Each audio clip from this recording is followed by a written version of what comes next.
Chapter 9. Death Comes to All. This, too, I carefully explored. Even though the actions of godly and wise people are in God's hands, no one knows whether God will show them favor. The same destiny ultimately awaits everyone, whether righteous or wicked, good or bad, ceremonially clean or unclean, religious or irreligious. Good people receive the same treatment as sinners, and people who make promises to God are treated like people who don't. It seems so tragic that everyone under the sun suffers the same fate. That is why people are not more careful to be good. Instead, they choose their own mad course, for they have no hope. There is nothing ahead but death anyway. There is hope only for the living. As they say, it's better to be a live dog than a dead lion. The living at least know they will die, but the dead know nothing. They have no further reward, nor are they remembered. Whatever they did in their lifetime, loving, hating, envying, is all long gone. They no longer play a part in anything here on earth. So go ahead, eat your food with joy and drink your wine with a happy heart, for God approves of this. Wear fine clothes with a splash of cologne. Live happily with the woman you love through all the meaningless days of life that God has given you under the sun. The wife God gives you is your reward for all your earthly toil. Whatever you do, do well. For when you go to the grave, there will be no work or planning or knowledge or wisdom. I have observed something else under the sun.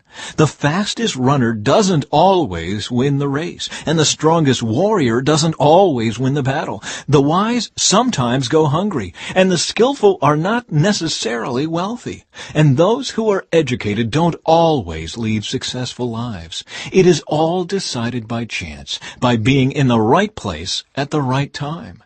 People can never predict when hard times might come. Like fish in a net or birds in a trap, people are caught by sudden tragedy. Thoughts on wisdom and folly. Here is another bit of wisdom that has impressed me as I have watched the way our world works. There was a small town with only a few people, and a great king came with his army and besieged it.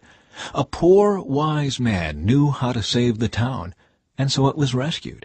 But afterward, no one thought to thank him. So even though wisdom is better than strength, those who are wise will be despised if they are poor. What they say will not be appreciated for long. Better to hear the quiet words of a wise person than the shouts of a foolish king. Better to have wisdom than weapons of war, but one sinner can destroy much that is good.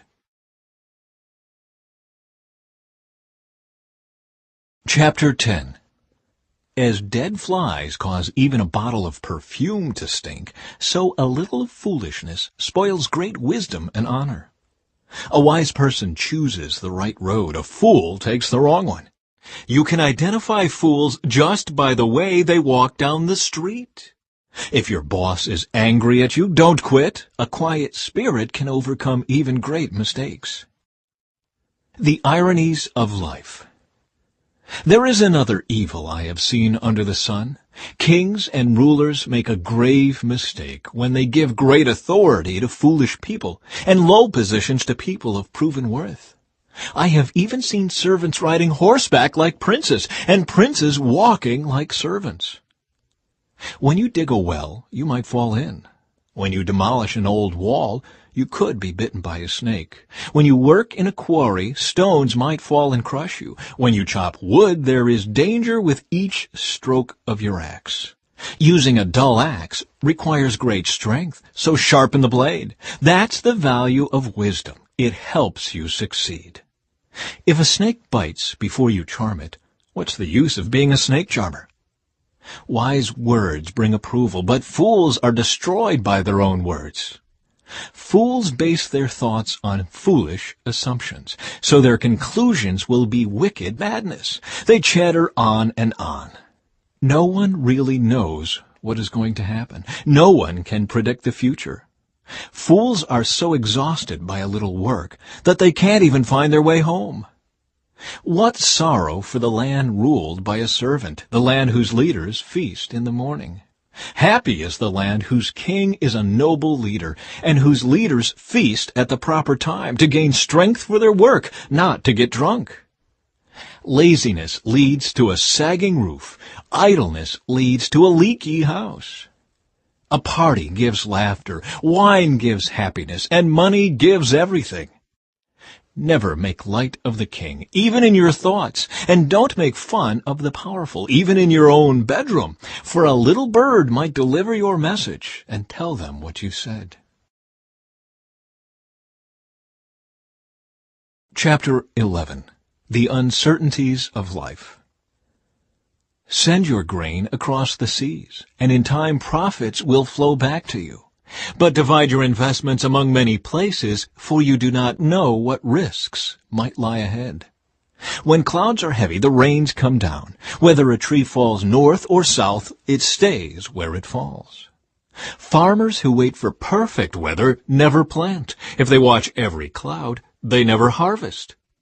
Just as you cannot understand the path of the wind or the mystery of a tiny baby growing in its mother's womb, so you cannot understand the activity of God who does all things. Plant your seed in the morning and keep busy all afternoon, for you don't know if profit will come from one activity or another, or maybe both. Advice for young and old. Light is sweet. How pleasant to see a new day dawning. When people live to be very old, let them rejoice in every day of life. But let them also remember there will be many dark days. Everything still to come is meaningless. Young people, it's wonderful to be young. Enjoy every minute of it. Do everything you want to do. Take it all in. But remember that you must give an account to God for everything you do. So refuse to worry and keep your body healthy. But remember that youth, with a whole life before you, is meaningless. Chapter 12. Don't let the excitement of youth cause you to forget your Creator. Honor Him in your youth before you grow old and say, life is not pleasant anymore. Remember Him before the light of the sun, moon, and stars is dim to your old eyes, and rain clouds continually darken your sky. Remember Him before your legs, the guards of your house, start to tremble, and before your shoulders the strong men stoop. Remember Him before your teeth, your few remaining servants stop grinding, and before your eyes the women looking through the windows see dimly. Remember Him before the door to life's opportunities is closed and the sound of work fades. Now you rise at the first chirping of the birds, but then all their sounds will grow faint. Remember Him before you become fearful of falling and worry about danger in the streets, before your hair turns white like an almond tree in bloom, and you drag along without energy like a dying grasshopper, and the caperberry no longer inspires sexual desire. Remember Him before you near the grave, your everlasting home, when the mourners will weep at your funeral. Yes, remember your Creator now, while you are young, before the silver cord of life snaps and the golden bowl is broken. Don't wait until the water jar is smashed in the spring and the pulley is broken at the well, for then the dust will return to the earth and the spirit will return to God who gave it. Concluding thoughts about the teacher. Everything is meaningless, says the teacher, completely meaningless. Keep this in mind. The teacher was considered wise, and he taught the people everything he knew. He listened carefully to many proverbs, studying and classifying them. The teacher sought to find just the right words to express truths clearly. The words of the wise are like cattle prods, painful but helpful. Their collected sayings are like a nail-studded stick with which a shepherd drives the sheep. But my child, let me give you some further advice. Be careful, for writing books is endless, and much study wears you out. That's the whole story. Here now is my final conclusion. Fear God and obey His commands, for this is everyone's duty. God will judge us for everything we do, including every secret thing, whether good or bad.